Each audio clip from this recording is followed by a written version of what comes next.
As a church, we continue to work toward reconciliation with Indigenous peoples. Mission and Service supports this work through your gifts for the National Indigenous Church. We are thankful that we have elders like Alvin Dixon to lead us on the path of reconciliation. Alvin was taken from his community and sent to the Alberni Residential School more than 500 kilometers away. This was a United Church of Canada-run school where many children suffered physical, psychological, and sometimes even sexual abuse. Alvin was beaten when he spoke his Indigenous language rather than English.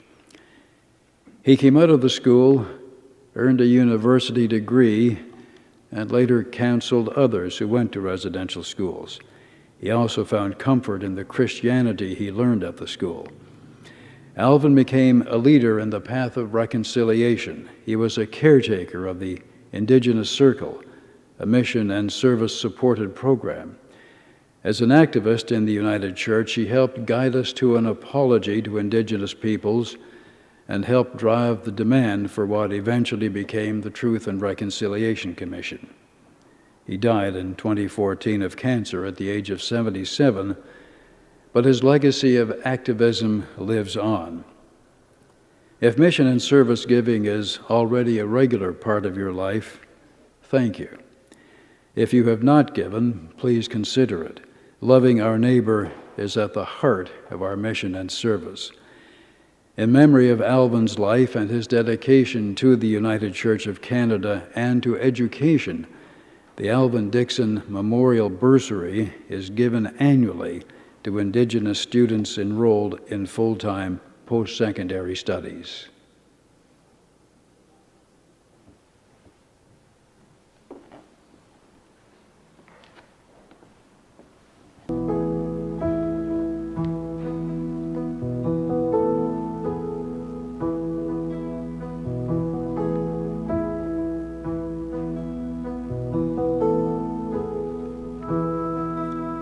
Dem am I garden mel. Dem am I garden mel. The canoe has to be uprighted. That's what it means.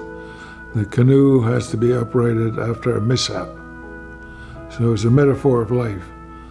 When you have mishaps in life or death, you have to rearrange and look forward and go forward from that mishap.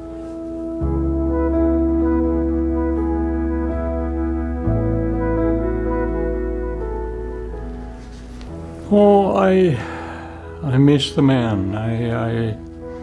I've known I knew Alvin for a long time, and I was ever so pleased when he came into the church and started working for the church and worked to better the situation for First Nations people in BC.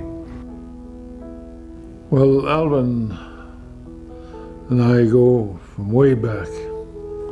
I started working with Alvin, through the Native Ministry Council, and through the years and right up to his death, we worked together, both provincially and nationally, at different gatherings. He did a lot of work through visiting different communities, listening to them, and at national gatherings and provincial gatherings, he'd do the same, and using all what he learned and bringing it to a church house or to BC conference. He's one of these guys that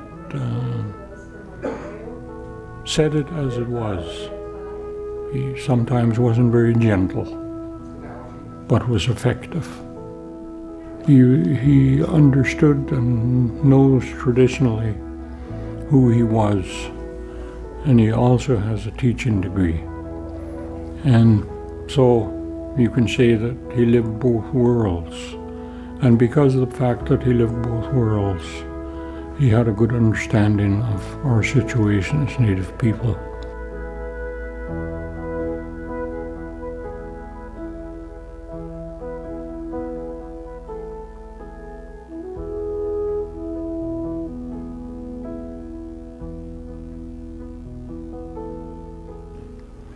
Well, I think it's a necessary thing, as long as it carries the message that it should. That we as people that try to lead in this United Church of Canada, to be involved in the church, do it in such a way and teach people that we need to take certain steps, important steps, to establish who we are, so that we are the church, and that has to continue. The work that he did for the native congregations and non-native congregations to be more closer, as I said earlier, to get that canoe going in the right direction and together. He did a lot of work of bringing people together, and to name it in his honor was the best way to show to show respect and a big thank you for his work.